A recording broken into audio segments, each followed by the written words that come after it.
सब ने भगवान राम के जन्म का आनंद मनाया, उत्सव मनाया।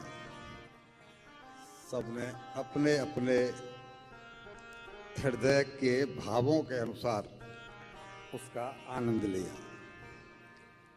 अब जिसका जितना बड़ा कटोरा है वो तो कहना पड़ेगा कि उसने, अब कटोरा ही छोटा है तो हमारा संकेत आप समझ गए होंगे। बाकी अगर कटोरा बड़ा है तो आनंद भी बड़ा ही लिया। भगवान राम का जन्म हुआ, माँ ने जैसे उनको चाहा ऐसे करो वैसे करो, भगवान भक्त के अधीन है।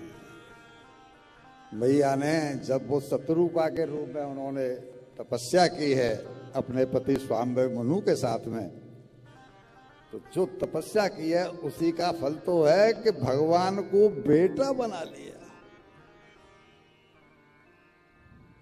ये साधना बहुत मुश्किल है। भगवान हर किसी की गोदी में आके नहीं खेलने लगता, ये तो हृदय में खेलना।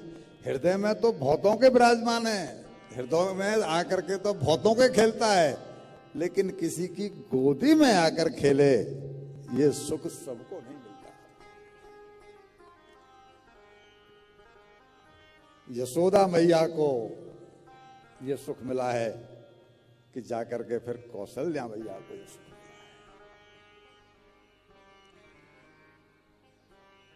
कल हमने यहां तक सुनाया था कि जब मां ने कहा कि रोना शुरू करो, बालक तो बन गए, हम यहीं तक कह पाए थे कि बालक बन जाओ, तो बालक बने भगवान और वैसे ही एंट्री हो गई। उसके आगे मैया ने कहा है कि बालक अपने ऊपर आफत पड़ती है तब तो सभी रोते हैं, एक आप ही तो ऐसे हो जो दूसरों पर आफत पड़ती है और रोते आप हैं। इसलिए रो, क्यों कि हमारे ऊपर आफत पड़ी है, हम त्रस्त हैं, संसार त्रस्त है।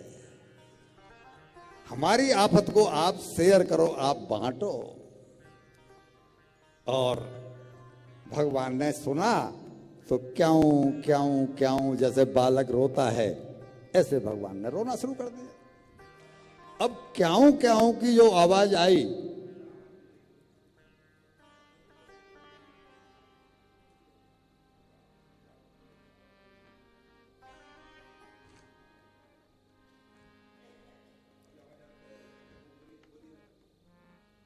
अभी बराबर है?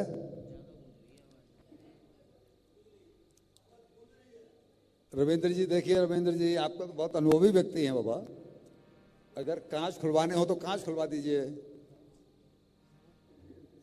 अरे ये छोड़ो कि लोग कम है, ऐसे थोड़ी होता है यार कि लोग कम है तो आवाज गूंजेगी। गिलास खुलवाओ, कुछ भी करो ना भाई, रास्ता आप ढूंढो। वहां जाके खड़े होके देखो, वहां जाके खड़े होके देखो।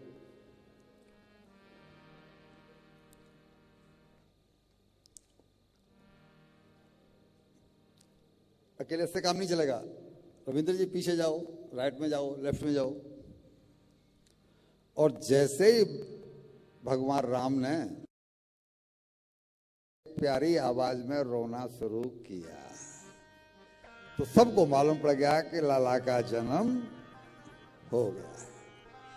तो अगली ही चौपाई तुलसीदास जी ने लिख दी क्या कि सुन शिशुरुदन परम प्रिय वाणी, सुन शिशुरुदन परम प्रिय वाणी, संभव चले आई सब रानी, संभ्रम चले आई सब रानी, हर्षित जहाँ तहाँ के धाई दासी, हर्षित जहाँ तहाँ धाई दासी, कि आनंद मगन सकल पुरवासी,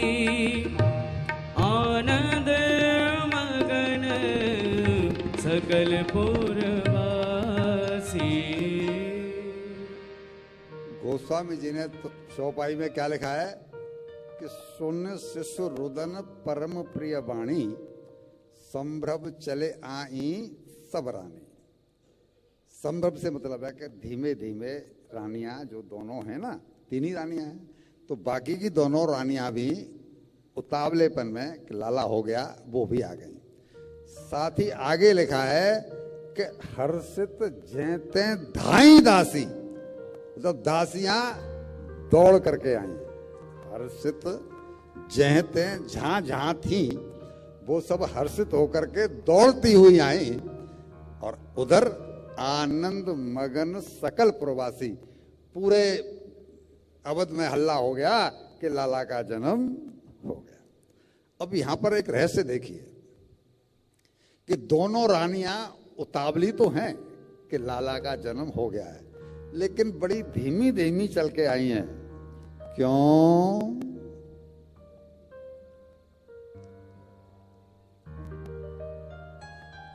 धीमी धीमे चल के क्यों आई? यहां दौड़ी हुई आई हैं, तो क्या इनको खुशी नहीं हो रही थी?